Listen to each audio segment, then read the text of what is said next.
It's new light. Welcome in, everybody, to another episode of 410 Sports Talk. I am James Haskell, along with my co-host Glenn Martin, and we are here on a Friday night to get you prepped for Steelers Week, ladies and gentlemen. I cannot wait. It is upon us. It's going to be a great weekend for Baltimore sports in general. As we all know, Glenn, talk to me. What's going on tomorrow, dude? Big game in Baltimore. 107, I think, is the official first pitch. The Orioles hosting the Texas Rangers in Baltimore. Game 1 tomorrow. I must say, Jimbo, that daggone Billy Joel is messing up what I got going on because, look, and I like Billy Joel. You know, he's a fine musician. That's fine. But because his concert is in town at night, it's forcing the Orioles to play at 1 o'clock. Guess who has to work? And is going to miss the entire game. What are you going to do? Are you going to DVR it and watch it when you get home and stay off social media? There's no way. Dude, you have to. There's no way I'll be able to get from work to home and not hear it from somebody passing by. Someone's going to blow it. So this is what I do have. I do have a radio that I can listen to. Oh, so you're going old school, baby. I'm going old school. I need them to paint the picture for me, Jimbo.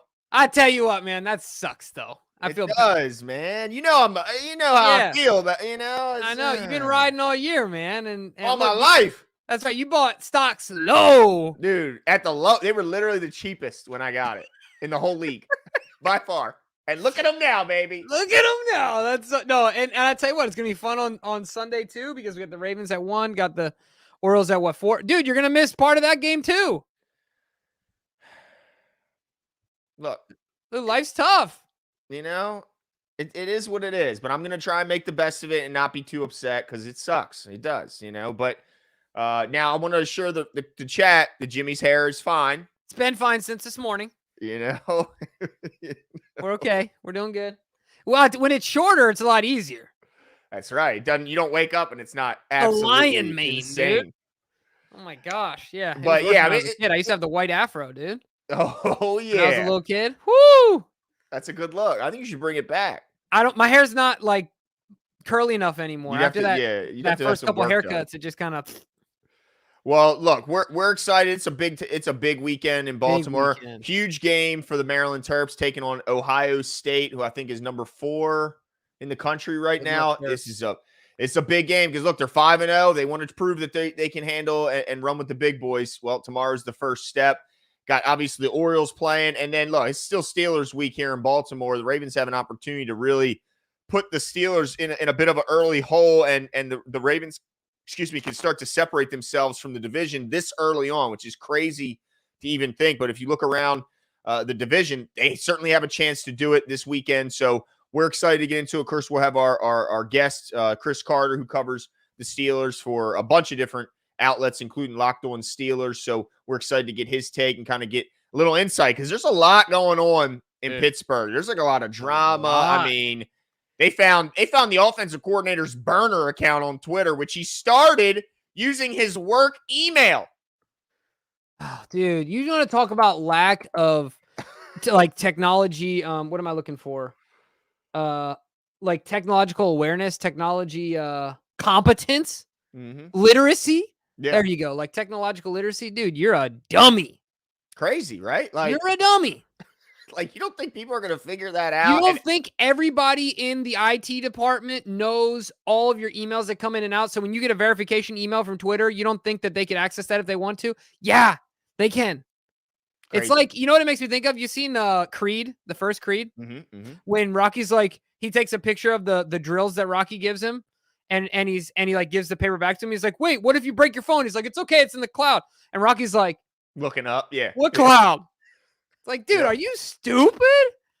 Gosh. Crazy. And all of the tweets, of course, from this account are defending Matt Canada. The only Twitter account that's defending Matt Canada at this point. And it's a full-on revolt.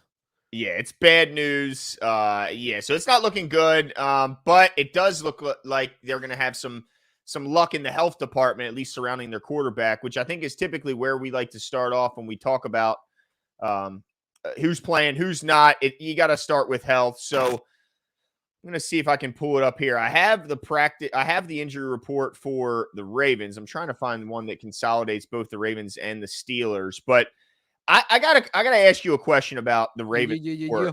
because I'm not really sure. Am I stuttering a lot today? No? Why? Oh, okay. I thought you were imitating No, my saying stammer. yeah. I'm kind of confused about what it means for some of these guys with their injury designation because you know that John Harbaugh's not talking a lot when it comes to injuries. He Right. doesn't like to share much. He said, look, I'm just referring to the injury report. So I'm going to share it here so you can kind of help me understand what's going on here. So, all right, you see, yeah, I was a bit perplexed by this as well. yeah, and it's Friday, right? So we're getting pretty close to game day. Obviously, no surprise. Owe and Worley won't be playing. They didn't practice all week, so no surprise there. Yep. Moses surprisingly got in a limited practice midweek, returned to DNP today. So I think despite the fact that I think he's got like 137 consecutive games played, I think that streak ends. But all these guys with questionable got in a whole lot of practice. Justice Hill, Keaton Mitchell practiced in full. OBJ says he expects to play. Stanley practiced all week except for Friday, which was labeled as a rest day, not an injury day. And then Marlon Humphrey also practiced in full. But then at the end here, Jimbo, this is where my question is. Rashad Bateman, Marcus Williams, and Jalen Armour-Davis have no game status. Yeah, so to me, maybe I'm looking at this positively. It means that they're off the list. That's how I want to believe it. That's the way I understand it. That's incredible to me. Like, Marcus Williams isn't even on the list. Right. I mean, he took some antler spray, some deer antler spray. Dude, got some of that LeBron James juice. You know what I'm saying? I mean, whatever LeBron is injecting, Marcus Williams called him up. No, I'm kidding. I don't want to accuse anybody of anything. Certainly a guy with as much integrity as a Utah Ute. So, yeah, he's just Wolverine, dude. It's just crazy to me, man. Yeah. Like, I mean, I guess it's really good news, especially Rashad Bateman, because yeah, that's surprising. Like, he's not even listed as like a probable or like nothing. Right. And then let's see, where's OBJ on here? He's in the OBJ's ankle questionable. Yeah. I mean, not surprised, but I'm excited. I think he'll play. Yeah, he says he's expecting to play. So, but yeah, I think as far as injuries goes, it's a great week. Either way, we're getting reinforcements. I think Ronnie goes. I think that the let me see here. I'm just gonna pull this back up, Glenn. Sorry if you don't mind. Okay, there you go, DK. That's fine. I think the two guys that are out, there we go. Nice. The two guys that we don't see, obviously, like you said, Adafe and Moses. I think everybody else. Oh, and Worley. I think everybody else on the list goes. I'm a little worried about Stanley because we just don't know. I know with his practice because he's just I have to be 100%. And you can practice a lot at 90%, Jimbo. It's true. So, but if Moses isn't going to play, we definitely need Stanley so McCary can go over to the right side. Unless they say, you know what, with a full week of practice, Faalele can do a heck of a lot better than being thrusted into gameplay unexpectedly. Yeah, who knows? And that would be okay with me, right? Like, because that means that he's better than a stellar backup, right? In McCary. So, but I think those three. But yeah, it's true. Ronnie, I think is the other one. But the rest of them, let's go. I mean, I think ultimately the most important thing is this week we're getting reinforcements back. Look, we're gonna have the dynamic duo of Marlon Humphrey and Brandon Stevens, Mr. Lockdown. Strap them up. Brandon Stevens, dude. I sent you that clip or that stat. He's the only corner, I think, in the whole league, right? Or something like that. With a certain number of one-on-one snaps to not let up a touchdown yet. That's pretty crazy to think about. Yeah, man. But yeah, I'm not so sure that Marlon's going to be out there though. In all seriousness. Really? No, only because he practiced in full, but he's still like he's only gotten 1 week of practice. I mean, do you think maybe I don't know. Do you think they would maybe just put him on a snap count to start and still get him out there? Or do you think they don't value, like, unless he's 100% ready to take on the full snap count load, then it'd be better to have a guy out there who's healthier? Yeah, I don't know. I think ultimately it's just going to, what it's going to come down to is just him and his feel for it, But Marlon's going to want to play. That's the reason why I always lean towards him playing. Gotcha. Okay. So if he wants to play, I think they let him run. Oh, I meant to hit remove, and I hit add. Here's the Steelers. I saw DK's message. Oh, I can't wait. We're playing against a Kenny Pickett that is he's a full participant. I can't wait to see Kenny Pickett under center. Boy, I can't wait. Well, he's definitely going to have a knee brace. At least he has in practice.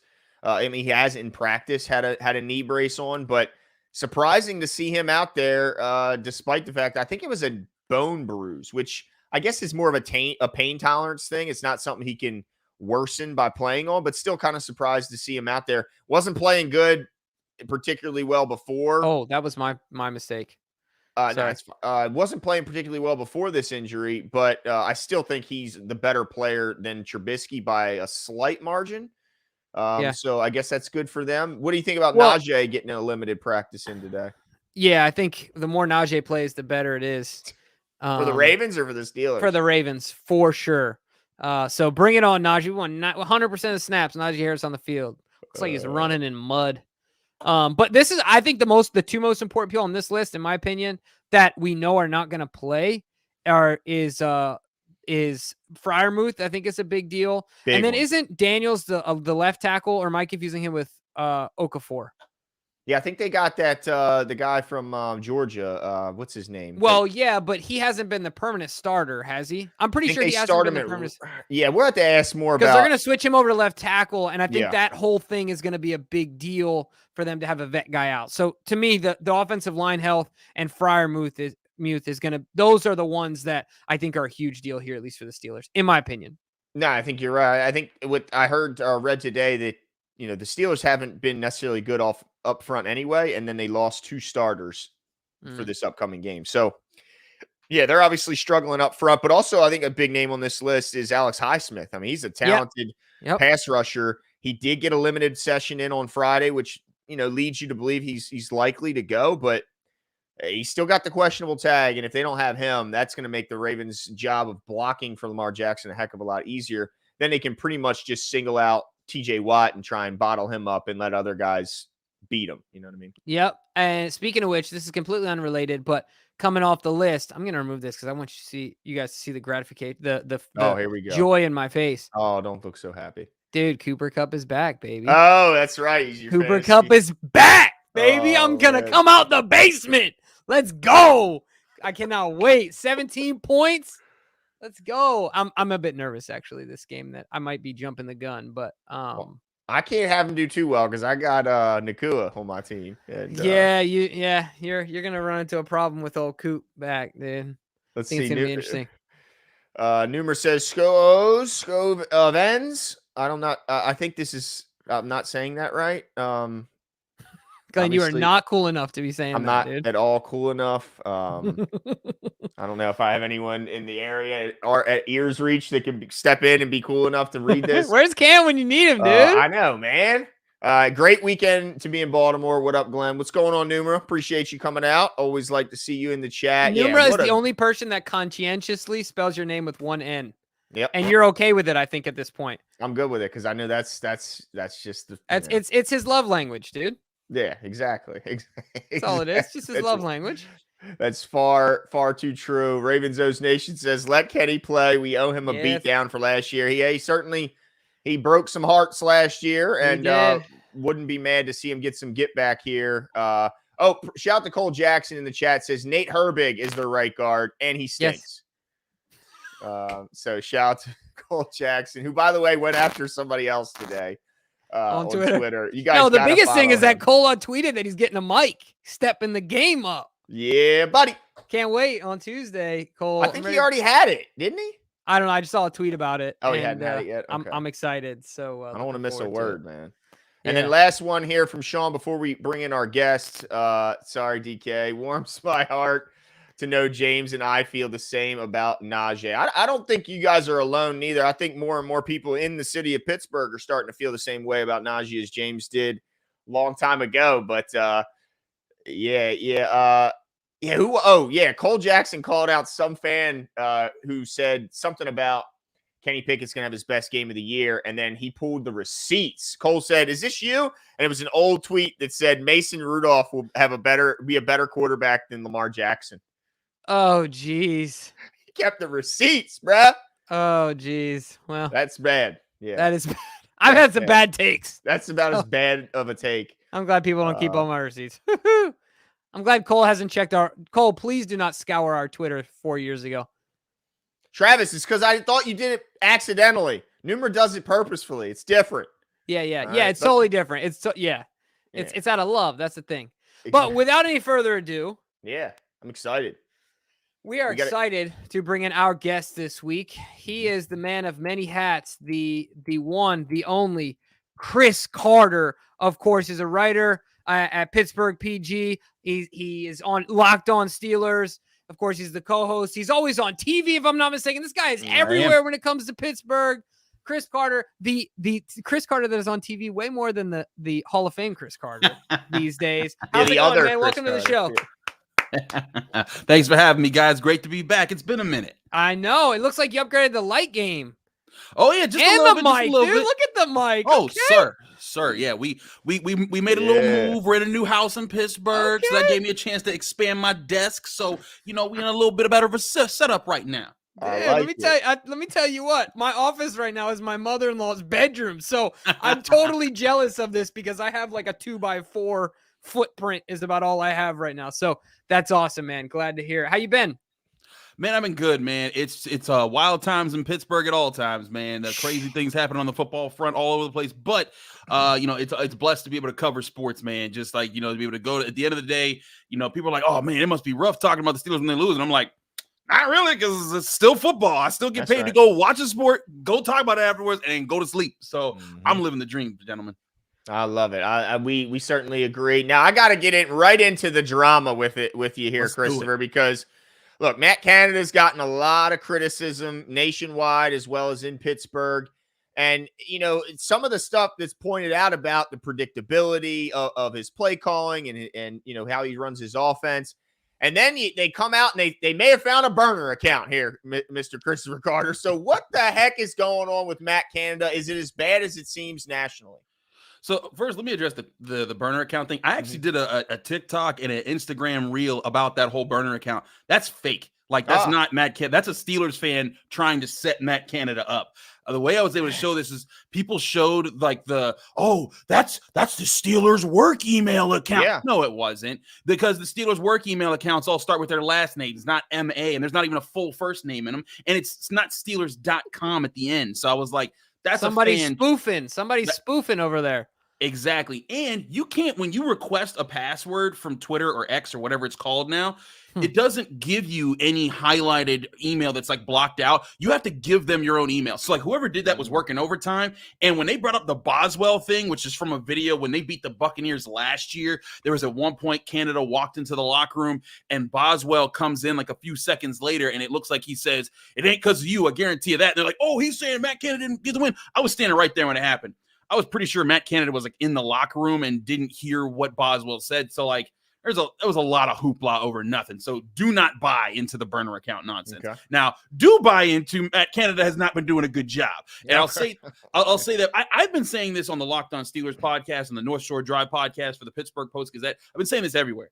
I don't think Matt Canada's designs are as bad as they're made out to be. I think the problem is the Steelers aren't executing basic concepts. Like, for example, everyone was so mad at the Steelers for not running on 4th and 1 upon the play. Kenny Pickett got hurt. But if you use the all-22, you can see within 2 seconds, Calvin Austin was open over the middle. Connor Hayward was open over the middle. Najee Harris was open in the flat. And the offensive line blocked open a path for Kenny Pickett to just run up the middle and get 2 yards and get the first down and keep the drive alive. And what did he do? Ran outside of Broderick Jones, got himself sacked, and got himself hurt. Fortunately, he's back enough to play the game. But Matt Canada, I think his biggest flaw, and I've said this since beginning of last year, I've always thought his biggest flaw as the Steelers OC is I'm not so sure that he's good at getting his message across to his players. I think his designs they're not like amazing. They're not great, but they're fine. Like they like the stuff that I see, like against the Niners, everyone was like, "Oh man, they were so terrible against the Niners." There were open receivers all over the place. And that's where I think the Steelers are in a lot of trouble right now, is that Kenny Pickett has not been seeing the field this year. Whereas he was seeing the field in the preseason, he was seeing the field at the end of last season. All of that seems to have dissipated in these first 4 games, outside of some really good moments against the Browns and the Raiders. But I think that's the biggest problem with the Steelers offense. Matt Canada, I will say, like, I don't think there's any reason to keep him after this year. The Steelers just don't need to fire him mid-season, because you're not going to just invent a whole new playbook in the middle of the year. But I do think that there's a little bit extra onus. And if you've been in Pittsburgh, they do this to everybody. Randy Fichtner was the guy before him. It was all his fault, never been Roethlisberger's fault that the offense wasn't scoring points, even though Randy Fichtner was handpicked by Ben Roethlisberger to be the OC because basically that was just going to be Ben's offense. The guy before him, Todd Haley, everyone hated Todd Haley until all of a sudden Antonio Brown and Le'Veon Bell popped up, and they were like, oh, no, this is a great offense, until they wanted him fired because they lost in the playoffs one year. The guy before him, Bruce Arians, people wanted Bruce Arians out of town. If you're the OC in Pittsburgh, just know you're going to be hated no matter how well your offense does. Well, and isn't that kind of, like you said, not getting rid of guys in the beginning there? It's kind of status quo, just like you were mentioning, right? With Arians, didn't the front office step in, and didn't Tomlin want to keep him at the end of that? And then the front office kind of stepped in and said, hey, we're going to move on type situation. Very good memory, James. Tomlin did want to keep Arians because Arians was part of the crew. He understood. He had a great relationship with Ben Roethlisberger, but the front office, and particularly I think the Rooneys, they wanted to bring in Todd Haley because he was going to help Ben get the ball out quicker. At the time, Ben was getting sacked at like the highest rate ever by a quarterback because he just kept holding on to the ball. Todd Haley, in my opinion, I've said this for years, he extended Ben Roethlisberger's career by at least 5 years because once he kind of got a hold of the offense, the ball was getting out faster. It made Ben one of the least sacked quarterbacks for a few years in the NFL. And to me, that prolonged his career. If Todd Haley doesn't do that, I think Ben Roethlisberger would have been in a much worse situation by the mid 2010s. Yeah, no, that's it would be pretty unprecedented, right, for the Steelers to let it go a guy in the middle of the season, certainly when he's still under contract and things like that. They haven't let go of a guy since I believe he was like a positions coach in like 2012, and that was not because of performance, that was because of something else. So, it's they almost never do it unless it's like for cause. Right. So Steelers fans should be, accepting and ready for the ups and downs of one Mr. Canada and look forward to, right? I mean, certainly here in Baltimore, we're okay with the fact that they're not at their absolute best and people aren't super excited about the OCs. But what I want to ask you about is I want to talk about the health of the O-line. I just mentioned this. I don't know if you were in the background when I was talking about this, but I think one of the most interesting aspects of this game is going to be the health of the O-line and how it could potentially change the way the offense plays this week. What's going on with the offensive line from a health standpoint?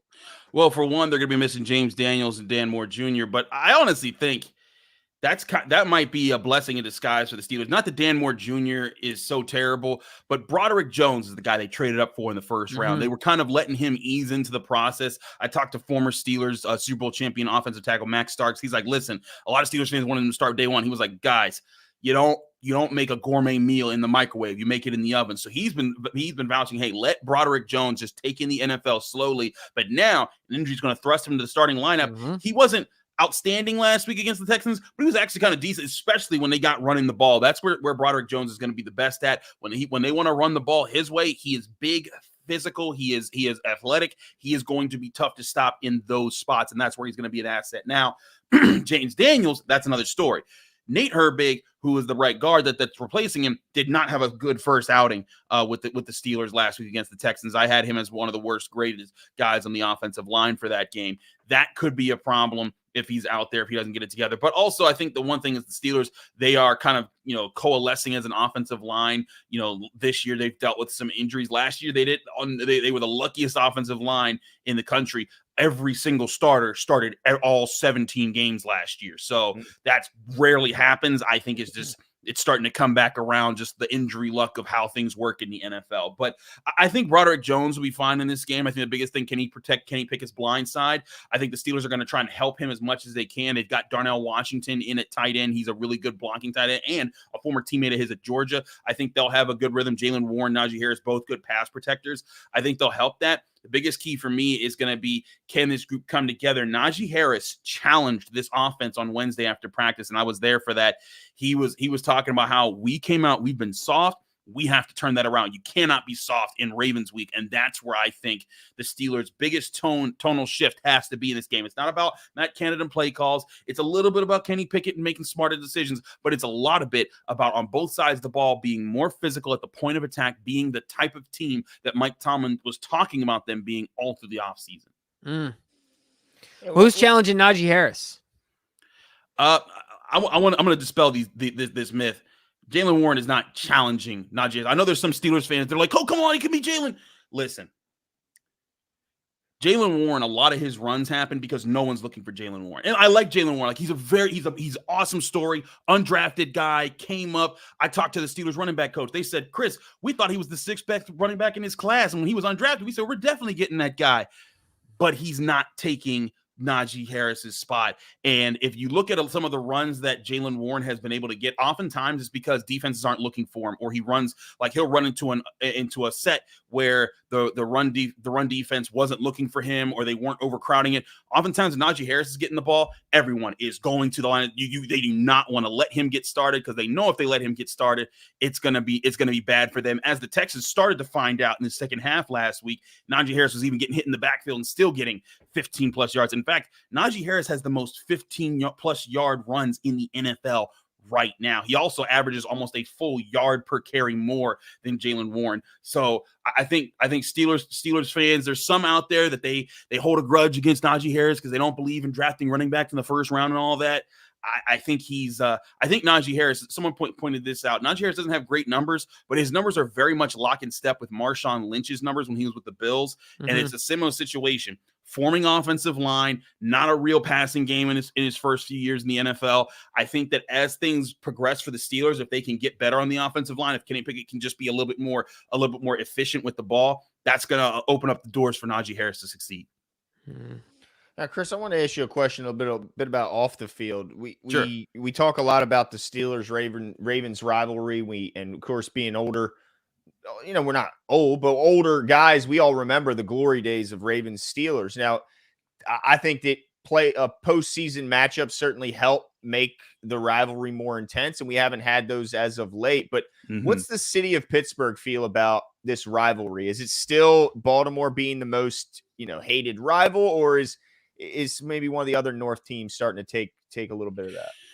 I think it's not even about the playoffs. I think it's that these teams kind of respect each other now. Like back in like the late 2000s, there was like I hate you, like you're not as good as you are. Do you think you're not as good as you think? I think both the Steelers and the Ravens kind of look at each other like, yeah, you're that franchise. You're the dog where we see each other's top dogs. We want to beat each other every year. We're not like friends or nothing, but I think there's more of a mutual respect between these organizations. Mm-hmm. And I think that's kind of been the shift from teams like the Bengals and the Browns, who are trying to prove that they are these organizations, and they haven't won one yet. But both the Ravens and the Steelers have won two since the turn of the millennia. I think there's a mutual respect there. And again, it's not like they're best friends. They're still going to want to beat each other. They're still going to talk smack. They're still going to be back and forth. They're definitely still rivals. But I think that as time has settled, a lot of those bigger personalities, Ray Lewis, Joey Porter, even though Joey Porter Jr. is on the roster right now, but a lot of those bigger personalities, they've kind of not been part of it for a while. So it's been a bit different as far as the stakes. But I mean, like you hear guys still hyping it up. There's still, Najee Harris was talking about his Ravens week. This is as real as it gets.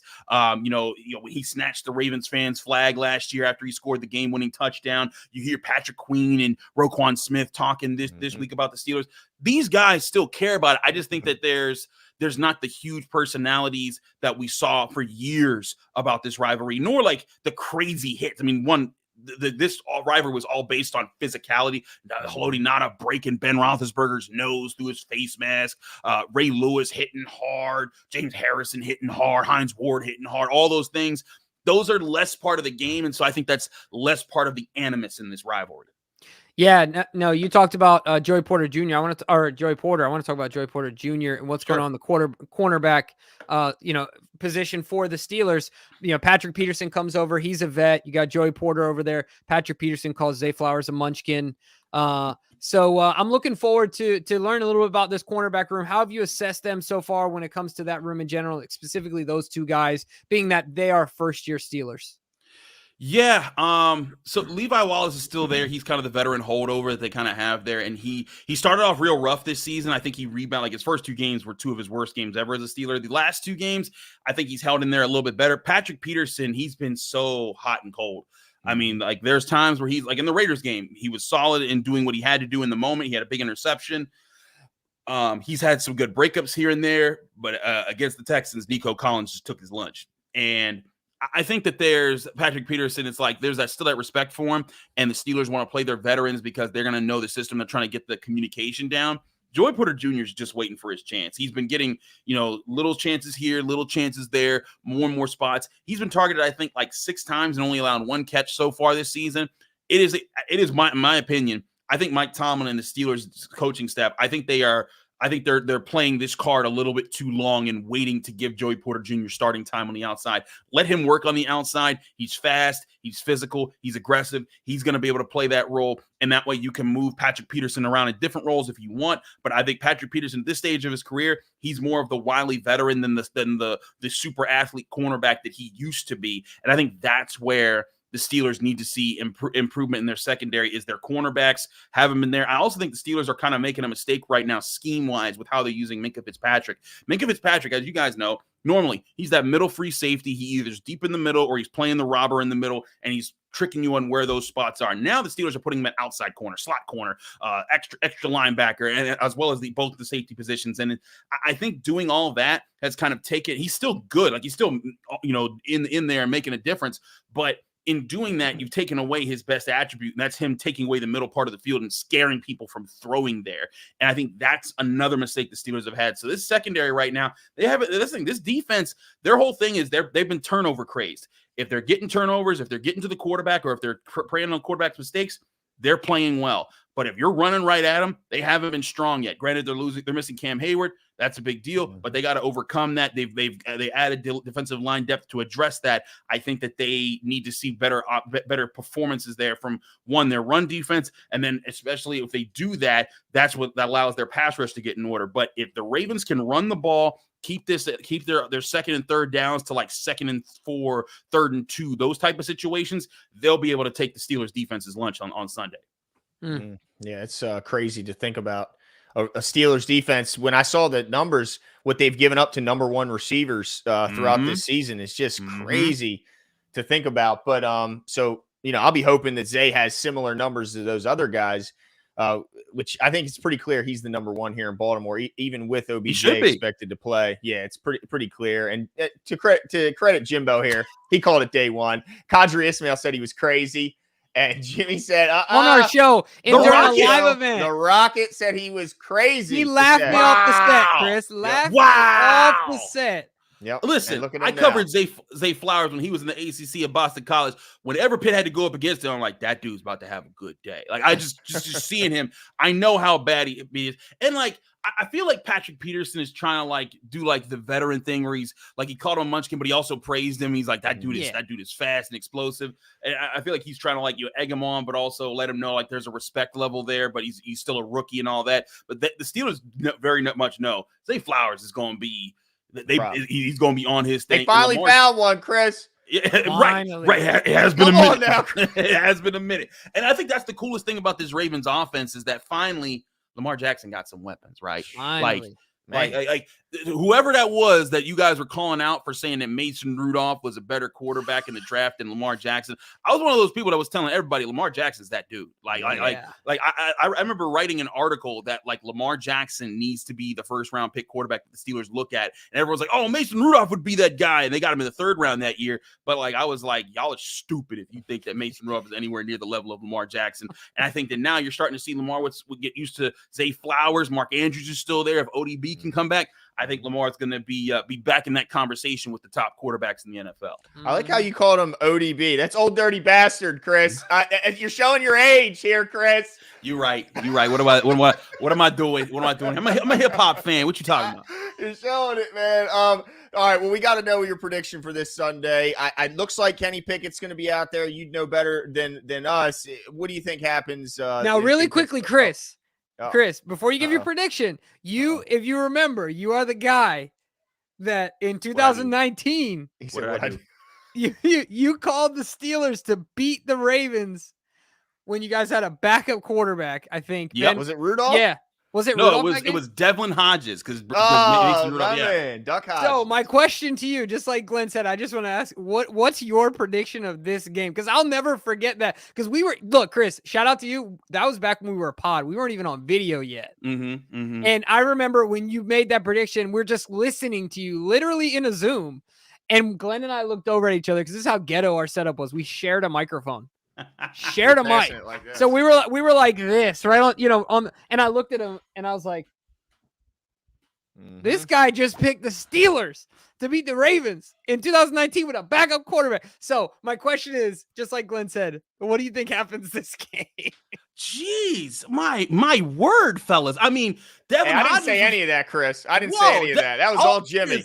Look, Devin Hodges beat a lot of teams that year. That was a crazy year for the Steelers. I thought that they might have one more in him. In fact, he almost beat him when Juju Smith-Schuster fumbled. He did. I was biting my nails that whole fumble. fight. Thank goodness for Marlon. I was like, gosh dang it, Chris is gonna be right. But my whole thing about this year, I think the Ravens have a lot of good things going for them right now. Their pass defense is allowing the fewest yards per pass passing attempt right now. Their run defense is allowing the 7th fewest allowed rushing yards per attempt right now, and those are two really good things they have going for them. I do think they face some favorable opponents. I think they faced the Texans in their first game rather than their 4th game, and CJ Stroud wasn't coming along. The Colts with Gardner Minshew, the Browns without Deshaun Watson, and who was their other opponent? I'm losing right now. The Bengals. The Bengals, and they've not been so enjoyable to watch. I'm not going to take joy in anyone's pain, especially with Joe Burrow being injured. That's not very nice, guys. Hey, he was healthy when we played him. He got hurt on the last play of our game. He was healthy when we played him. And I get it. You're in a different situation than us, man. Listen, but my whole thing is I do wonder how much of those defensive numbers are because of the opponents they've played. But even still, I always have respect for the Ravens organization, what they're able to do. I think that the Steelers, they're going to come into this game. They have, like Tom pushed the extra padded practice. I think they're going to be coming in. Their whole thing is they're going to be physical. I think that the tone. I think one thing that happened with the Steelers leading into this season, in the preseason, the Steelers were throwing the ball all over the place. Kenny Pickett couldn't miss. They scored 5 touchdowns in 5 drives. All of a sudden, everyone was like, wait a minute, maybe this doesn't have to be a ground and pound team. Maybe this can be an aired out team. And I think in the first 4 games, they tried that and they realized that's not who we are. We hit some crazy things. We need to get back to being Steeler football. I think this is the game. You see the Steelers go for Steelers football. It's physical. It's AFC North. This is going to have that old school back and forth feeling. But I feel like in the 4th quarter, what's going to happen is the Ravens, they're going to make just enough plays. Justin Tucker's going to make a long field goal. It's going to give the Ravens a 6-point lead. It's going to come down to Kenny Pickett. Can he pull off another touchdown drive? And I think the Ravens defense has an answer. I say the Ravens win 23-17 in Pittsburgh. And Steelers go into the bye 2-3. Now, I do think this sets up the Steelers. The biggest thing for the Steelers to me in this game, they're in a much better position than they were last year, where they started out like 1-5 and then 2-6 heading into the bye back then. If the Steelers find that identity in this game, if they don't have to win, if they can just run the football well and be better at stopping the run and get those physical components there, they'll be set up to have a better rest of their season. But they have to find that identity of this game. If they don't, the Ravens will run away with this one, and then it'll be even worse. Whew. Well, I tell you what, every year I tell Glenn is that I get nervous about the second half of the year because the Steelers and the Browns seem to do opposite things. Where, they do. You know what I mean? And so the sooner, for our sake, like if we want to take the North, the sooner we can get the Steelers out of contention, because if they hang on, gosh dang it, they will. Mike Tomlin. They just come out of nowhere. Every year it's to the last moment. So I want them to be out early as much as possible as they can be. So I agree with you. I think it's going to be a competitive physical competition. Chris, we're so grateful for you coming on, man. It's always awesome. Thank you so much. Let all the folks know where they can find the stuff you're working on. I know they definitely check it out. Absolutely. You can find me at the Pittsburgh Post-Gazette. That's post-gazette.com. All my things, I cover Pitt athletics there. I also do some Steelers work on the North Shore Drive podcast for them. I also use the Locked On Steelers podcast. You can get it on YouTube, your favorite podcasting app. That's Monday through Friday. I also work for our local NBC station, Channel 11 WPXI, where I break things down. In fact, about 45 minutes from now, I'm driving out to it. We're doing our high school football highlights show for all the skylights here in Pittsburgh. So all those different things, check me out at Carter Critiques on Twitter, Instagram, and TikTok if you want to see my other stuff. Awesome. Thank you so much, man. Once again, enjoy the evening. Enjoy the weekend. We certainly will here in Baltimore with Orioles baseball and Ravens football. Absolutely. Looking forward to it, man. Thank you once again. Have a great one. Thanks, you guys. Thanks, Chris. Nice. Awesome. Cool. I hope he enjoys the game. I tell you what, if you have to find your physicality as a football team, I wouldn't want to take on this Ravens front 7. No. I wouldn't want to do it that way. No thanks. Yeah. But no. Good luck to them. But I think that this front 7 is gearing up.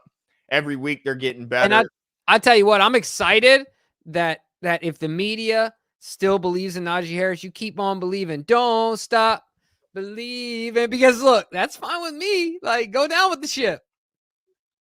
Yeah, man. All I'm Hey, saying. next time, go all in on the singing. Don't hold back like you did, dude. I want to hear it, dude. I want to hear you Dude, let me belt tell it you what, I out. love some Journey too, dude. Hey, I'll sing some, dude. One You of get the a couple first times, brewskis in me. You play some Journey. dude. Shoot. One of the first times Tanya and I hung out, she had a Journey shirt on. Yeah. Yeah, I fell in love. I was like, that's it. That's That's it. it. Dude, it's over. It's It was all. awesome, dude. I'll never forget that. She still has the shirt. And yeah, it was a good time. Nice. Yeah, Good, man. good. Laura says, I think the Ravens should win this game with no issues. And if we do, I don't think we will make – hold on. And if we do, I don't think we will make a Super Bowl run. Just my hold on. What? Yeah. Can you read that again? Am I misreading that? I think the Ravens should win this game with no issues. And if we do, I don't think we will make a Super Bowl run. Just my thought. Wait. I think she meant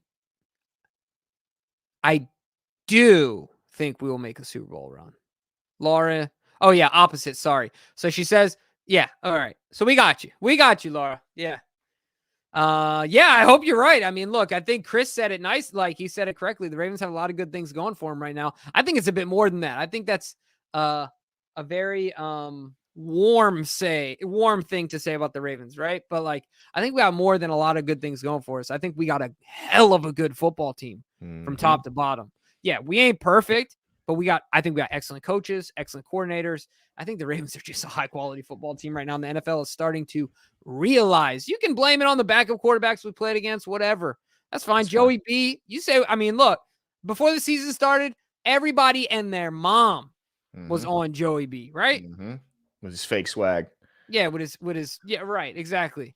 So look, man, he can go out there, get the big check, get the teeth whitened, get the hair done up. You got to go out there and play football, Joey. And he's looking not so hot. But Jimbo, we got a lot to get into. We got to start covering our preview of this this game here. SMKG says if Marlon comes back, who's starting next to him? Man, I mean, look, it's hard for me not to say Jimmy's boy, but I love what I've seen from Roby at the same time. So I'd be fine with either of those guys. I think Marlon might be doing some work inside, so it's possible we see both of them on the outside and Marlon kicked inside. It really just kind of depends on the distance situation. I think we're going to see all those guys playing a lot of snaps. So as far as who starts, I don't think that matters much. Look at the high leverage situations. Look who's in there in big time third downs, and that'll kind of tell you who they think is best and where they're best in what role. Yeah, I wouldn't be mad. Just like you said, Glenn, I think that's a solid 3. Wherever the best guys got to play, they got to play. I know Marlon doesn't have an issue with that. At least I don't think so. He just wants to get out there and play. No, you can literally put him at D tackle and he'd be like, all right, coach, let me hold on. Let me get myself ready. Yeah, let me get the big pads on. I think he would sign up for it. But let's start getting into it here. Let's talk Steelers defense versus Ravens offense. Of course, the Steelers defense right now is not the defense you're used to seeing. They're right now ranked 23rd in the league, giving up 25 points per game. They're 30th in the National Football League, giving up 403 yards per game. 400 plus yards for a Steelers defense. I don't care how many games in the season is absolutely insane. Dick Butkus just out there turning his grave. Dude, any defense playing that poorly. Rip Dick Butkus. Yeah, exactly. And then let's see, third down conversions. They're middle of the pack. They sit at 15th. They give up a 38% conversion rate on third down. I mean, look, they're not the Pittsburgh defense you're used to seeing. They don't do well on third. They're not the sack defense that you're used to seeing. They're 13th in sack percentage. So it's kind of interesting to see the team playing the way it is. It looks like they're trying to bring Minkah into that Kyle Hamilton role, and I don't think that's the best role for old Minkah Fitzpatrick, but they still got some guys to worry about, Jimbo. Like they still got TJ Watt, who's an absolute freak of nature. If Alex Highsmith plays, he's a bona fide pass rusher, double-digit sack guy. Got to watch out for him.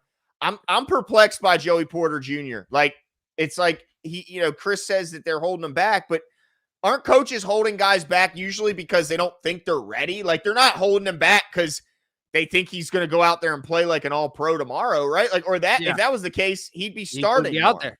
Yeah. Yeah. I think, look, if you guys remember Hans pick we had on the show, Craig, of course, and he was on doing the live draft show, very low on Joey Porter Jr. Did not want him, thinks he is overly physical and overly reliant on that part of his game. And he doesn't have the wheels, the hip flex, the ability the looseness in his hips to keep up with receivers in the NFL. So that could be it. There could be a lot of protecting going on there. And okay, let's keep teaching him. Because they don't want him to go out there and just bomb. Right.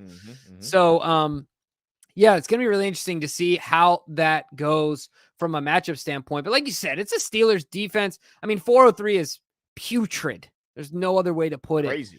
But they're going to have some extra juice this game, and they got names. I know they're hurting from not having their big boy in the middle, Hayward, of course, amongst other guys. And then just like you mentioned in the injury report, Highsmith? It's Highsmith, right? Yep. Yeah, I was Highsmith, Hightower. Anyway, Highsmith is another guy that they're certainly going to miss. But yeah, it's going to be interesting to see what the Ravens do. Now let's talk about the Ravens offense, who I think it has been doing really well. Of course, Lamar's come off a 4-touchdown game. Mark Andrews seems to have a bit of a resurgence. And the big thing is that it looks like we're going to get OBJ and Bateman back this week. If we understand correctly, things could possibly still change. Maybe Stanley as well. Now, of course, Morgan Moses is most likely going to miss. Stanley is, I would say, a coin toss. And look, you said it, Glenn, they still got some boys up front that can get to the quarterback. So that ultimately will have an impact on this game as well.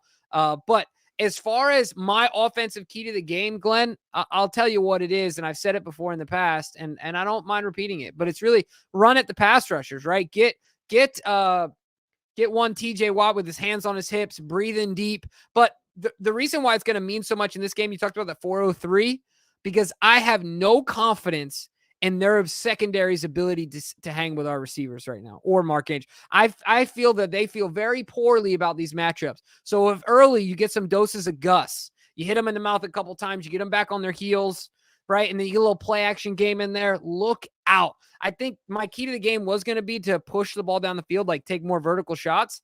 And that's part of this. But this rushing the football at the pass rushers, I think needs to happen first for the second part to come along. And so I think that's going to be even more important in this game, to be able to run the football soundly and then turn around and take shots and hopefully dice apart this secondary. So I don't think it'll be like a 3 yards pile of dust type game. I think this is my key to the game, to set up the pass really well. Yeah, I hope they lean on the run game. I'll say this: the Steelers aren't a good defense. Like they're just not. But they do average 2 takeaways a game.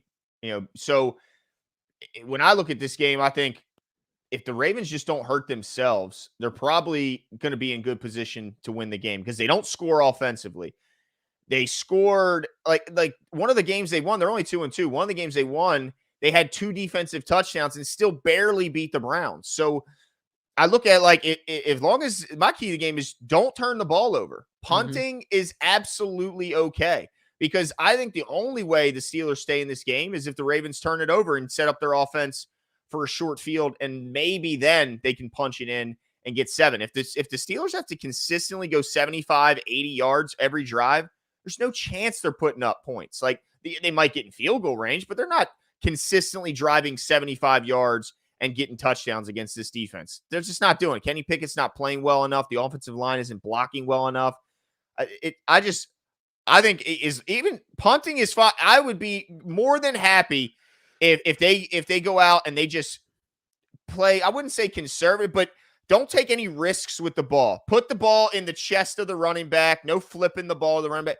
If the throw isn't there, let's not try and squeeze it in, because literally chances don't need to be taken. These guys they're just not good enough to beat us unless we help them beat us. And then Rashad Bateman, to me, is my breakout player, only because he has not done it yet this year. And I feel like they're going to use this. They know that the attention that Zay's going to be getting. OBJ, obviously, because of his name. I think Bateman's just going to be the guy that flies lowest under the radar. And for that reason, I think Monken has a package for him. I think he gets 5 catches and a tutty this weekend. I like it. I've been waiting for him to have that game. Like you said, it's just a numbers game at this point. I hope it happens. So you're right. My breakout player of the game for this one is old Gus Edwards. And I think it just goes back to what I said about the leaning on the rush attack early. I think he's going to be successful at that. And I think he's, him and TJ Watt might be the best UFC fighter in the NFL. But I think if he has old Gus Edwards coming at him 18 times a game, it's just going to get tiring. So Sean Pisker says at the end of the game, did you already read this? Sorry. No. At the end of the day, you play who play. Ravens keep this train rolling. That's right. You're absolutely right. I mean, you can only play who's on your schedule. You can only play who's on the field. Because plus, trust me, how many teams have benefited from a banged up Ravens team year after year after year? Hey, you heard Joey B spouting off about I throw for whatever. What was a 450 or something, 500 yards? Dude, against no one. No one. What'd you do the other signed? Yeah, go on a podcast now, Joey. Yeah. Anyway, we're not here to talk about the Bengals. He's not bragging anymore, is he? Yeah. Go sit on the Nelk Boys or whatever the frick that podcast is called. I don't remember any teams apologizing for beating the Ravens when they were hurt. Do you? No. This is the pros. So get over it. Yeah, I'm okay with. Look, I'm not mad at all that they're facing their third straight backup quarterback. Not mad at all. And then look, to Chris's point, he's right. I'm glad we played the Texans in week 1 because that looks like a team that's going to continue to get better. So, yeah, I'm happy with how the schedule laid out in some degree. But, let me get back into let's switch it up. Yeah, this other side of the ball here. We got to talk about this Steelers offense going up against this vaunted, Jimbo, and I mean vaunted Ravens defense that is just playing absolutely no games. You know what? I just love me some Roquan Smith. Like, that guy is every GM, every head coach, and every fan's perfect player. Like, this guy lives, breathes, and sleeps football. I love his respect for, the history of the game, the history of the rivalry between these two teams. I love that he says, look, I'm proud to be a Raven, and I know that you're not truly a Raven until you've beaten the Steelers, and certainly beating them in their house helps. So I love that. I love his mentality of, look, when we go to your house, we're coming to beat you in front of your wife and kids. I love that.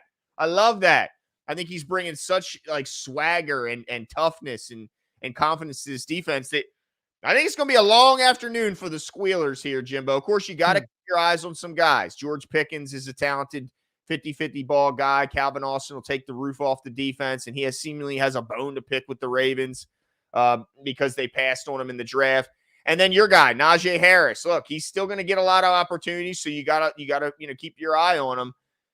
But Jimbo, I have been so unimpressed with Kenny Pickett this year. And look, I agree. I don't think Matt Canada does a good job of connecting with his players, which is, by the way, a huge part of the job. I don't care how good a coach you are. If you can't relate and connect to your players, they're not going to listen to a damn thing you have to say. But so I don't know if it's Canada or if it's – I think just Kenny Pickett's just a backup in starters' clothing right now. But what do you see as a way they could – do you see any avenue, unless there's a catastrophic issue with injuries at the start of this game, how can the Steelers take advantage and maybe move the ball and score some points?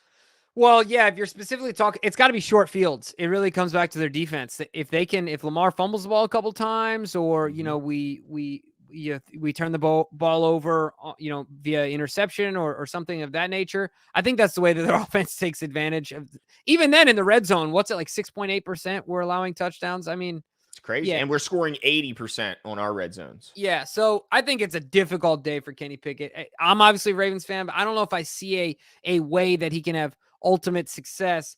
I guess the only thing I can say is that the guys up front have got to block better than the defensive line can has got to win their matchups, and the wide receivers got to win their matchups. Other than that, there's really no other way. I don't think Kenny Pickett's going to beat you by himself. And so he's definitely no Lamar Jackson that way, where Lamar can do things when nothing else is working. So I really think that that's it. I could be maybe naive or arrogant here, and I know every week is an NFL team and anything can happen. But if we just take care of the football, we win this football game. And speaking of our defense versus their offense, we certainly will dominate that matchup. Did you give your no, you didn't yet. Go ahead. Yeah, my defensive key is just no big plays. I don't see this offense for the Steelers being able to put together a 10, 12 play drive that, again, spans 70, 75 yards. I don't see Kenny Pickett making the correct decisions, good enough throws. I don't see the offensive line holding up and blocking for the run game or the pass long enough to sustain that type of drive. So to me, the only way they score is either short fields, which I covered in my offensive key, or big plays, which is now my defensive key. Can't give up big plays.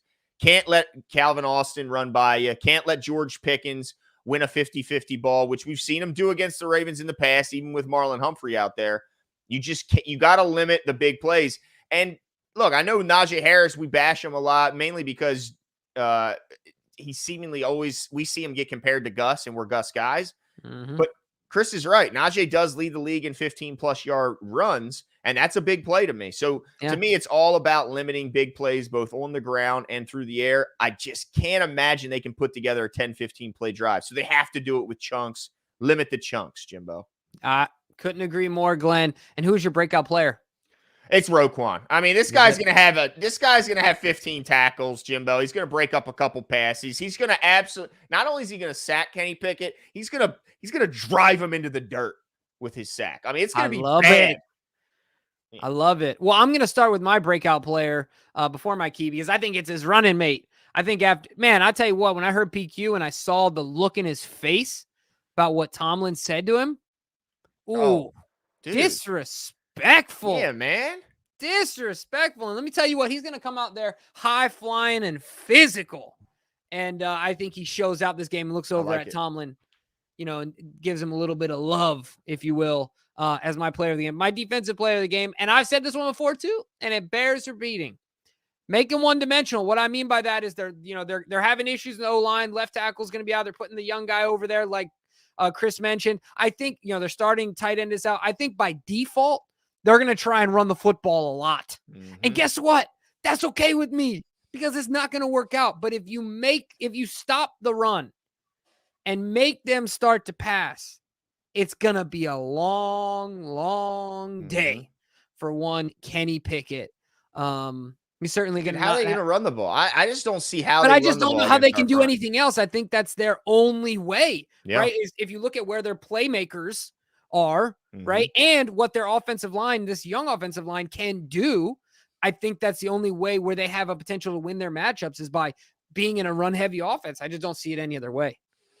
Yeah, and that's a lot to ask, because, man, Broderick's playing out of his mind. Metabike, Travis Jones is playing so well, and I mean, Clowney has been absolute. Like, if you just look at all like the edge rankings, it's like so crazy to see Clowney just up there with all those names that you're traditionally used to seeing up there. And then Clowney's up there. I love seeing that Ravens emblem right next to him there. It's awesome. But if Van Noy continues to I'm certainly, learn the playbook more. I'm sure he's going to build his role as the season goes, even when Odafe Oweh comes back. I still think Van Noy is going to be a huge, huge piece going forward. But I just can't see how they run against this front seven. And even to some degree, with the help you get from the secondary, I don't see how they do it. And yeah, I have no faith that Kenny Pickett can beat us. So again, don't help them on offense and stop the big play. I think this is going to be a good one. But Jimbo, it's about that time. Let's do it. We got to do our fan and inner show competition for the week. And if you guys are new to the channel, every week we have a series of over-unders that we have to predict. And whoever correctly predicts the most over-unders or wins the tiebreaker at the end wins the show competition. Of course, we have our inner competition as well as our fan competition. So if you guys want to participate, simply wait for this live to be over and put your predictions in the comments below, or message us in one of the social media handles above my head, all your answers. And yeah, that's how you enter. And if you win, you get a free shirt or a free hoodie. Yeah, it's pretty easy. That's right. And one thing I will say is that, as always, this competition is brought to you by our sponsor, BetUS. BetUS is the OG when it comes to sports gambling. There's all kinds of impersonators, imposters. There you go. But don't get it twisted. BetUS is the place to go. Use the promo code 410 or use the link in the description that DK has so graciously placed there. And get a 125% match up to $2,500. Go bet on the game this weekend, because I'm going to bet, I don't know what the line is, but I'm willing to bet that it's closer than it's going to be. because it's Ravens, Steelers, and this, that, and the other. But guess what, ladies and gentlemen? History out the window this week because Lamar Jackson and the Ravens offense and defense are about some serious dominance. So check out BetUS. Help us out here at the show. Make yourself some money. It's a, what does Michael Scott say? It's a win-win-win-win situation. That fourth win, baby. That's yeah. Right. A 4-win situation, ladies and gentlemen. So go check it out. All right, let's get right into it, DK. What do we got? What do we got? All right, over under number 1, Lamar Jackson, yards per passing attempt, 8.0. His average on the season is 7.6. All right, Glenn, I'll let you know I'm going over on this one. I think DK is doing the same. Where are you going? Yeah, I'm going over as well. There's been a lot of short passes this year. I think we start to see them kind of hit people in the intermediate to deep range a little more often. So I'm going to say over. I like it. I like it. We all agree on this one. Let's move forward. What's the next one? Okay, over under. Mark Andrews targets 4.5. 5 targets last week. All right, so I'm going over, and I think this is where we disagree. Yep. I think Mark Andrews' role continues to not improve. What's the word? Evolve? No, it continues to increase. Okay. Within the offense. I think it kind of got off to a slow start, the injury, all that stuff, but Mark's back, baby. Mark's getting more than 4.5 targets. Book it. Well, look, I think he gets 4. So I'm going to say under. 1.25. OBJ's back. Bateman's back. Nelson's still there doing his thing. I think there's just too many mouths to feed to get Mark more than 4. And let's keep in mind, I think he's going to see a lot of Minka. And I know Minka hasn't, looked like maybe the Minka that we're used to seeing, but I think Minka is going to be in charge of Mark Andrews. And for that reason, we'll take the easier options, which I think will be plentiful. And so Mark will end up with just 4. And DK agrees with me for those exact reasons. Oh, I can't wait till Sunday. I can't believe you guys. I can't wait. We're talking 3 in a row, baby. No, 3 in a row, right? All right, let's go to the defense. Shout out Lisa Ann in the chat. Yeah, you guys keep riding. Go ahead. That's right. Over under number 3. This is there's offensive and defensive. There's 2 and 2. So first defensive one, Roquan Smith, passes defended, 1.5 passes defended, 2 last week. Glenn, what say you, sir? I'm going to say under. I think he gets 1. And the reason I say under is Pat Freiermuth isn't playing. So I think the middle of the field isn't going to be attacked quite as much as you would with Pat in there. I think they're going to try and get the ball out quick to the edges. And so for that reason, I just didn't think he'll have the opportunity to break up. But I do think he gets 1. So I say under. Yeah, I like your rationale. Originally, I was going to – when I saw it at first, I thought over. I was like, you know what, over because it's Kenny Pickett. And remember what happened last year with Trubisky. That was why he got pulled, right? Was the back-to-back interceptions essentially by PQ and then by Roquan. But I'm also going to say, ones, by the way. Yeah, I mean, talk about displays of athleticism. But I'm going to say under on this one as well because I think that 2's just a lot. I like your rationale. Linebacker, yeah. Yeah, you know what I mean? My mind went to originally like, I just think it's a lot. A lot. So I'm going with under on this one. DK says... He says it's not a lot. All right. He says over. So this is where if DK is going to get an edge right here, right? This could be his area. Yeah. Especially over me. Because I think all the other ones we've agreed with. So, exactly.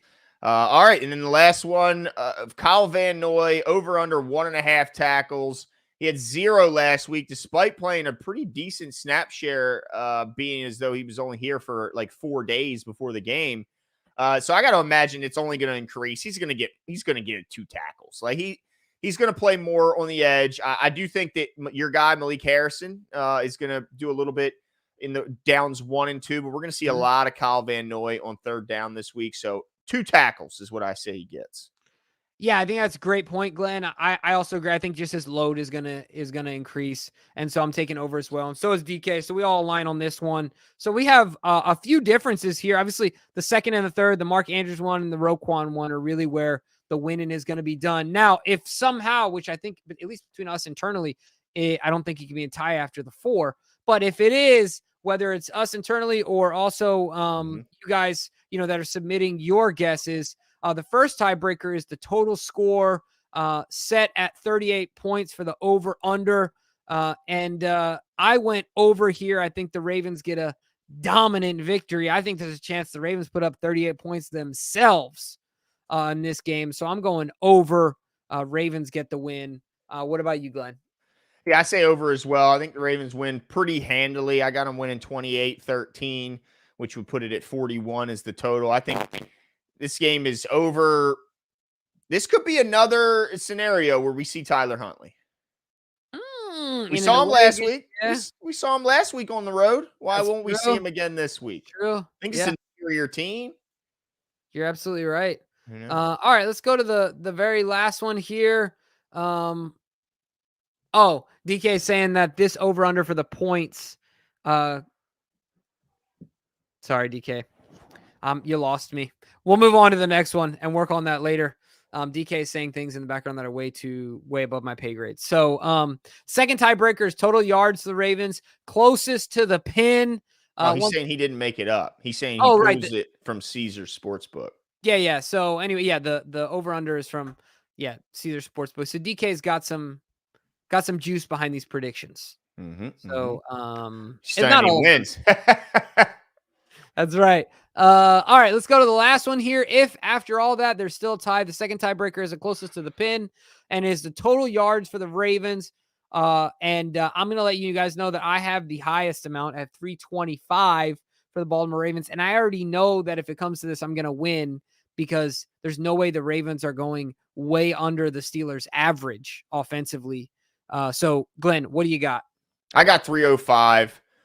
I think some of this, look, you got to account for the short fields that they may be in for. And that's where I think they move the ball fine, but I don't think they get a full amount of long fields because I think they'll be set up by the defense. So I'm going to say 305. And it looks like DK's finally coming back to earth on his yardage predictions. He says 275. He's the low man this week, interestingly enough. Shocker. Hey, I wanted to, I think it was Robert or Rob TV and Don C bringing up the fact, isn't it crazy that how long is it? I think it's been since Ryan Shazier that the Steelers have had a decent middle linebacker. Like that is just, isn't that crazy to think about? Like that's a long time ago now. Crazy. Yeah. Yeah, it's wild. Like the Steelers, you gotta have a linebacker. It's the Steelers. Yeah. Reggie Bush is a bust, dude. Reggie Bush. Devin Bush. Yeah. Mm-hmm. Reggie would not like me confusing the two of them. Sorry, Reggie. But yeah, folks, make sure you put your submissions in. Make sure you check out BetUS. I'm so excited for this weekend. Have yourself a weekend. Enjoy the games ahead of us. Soak it all in. And don't forget to come back here right after the game. We will be here to commiserate, but most likely to celebrate. Yeah. Or we will be here. That's all for us tonight, folks, and we'll talk to you soon.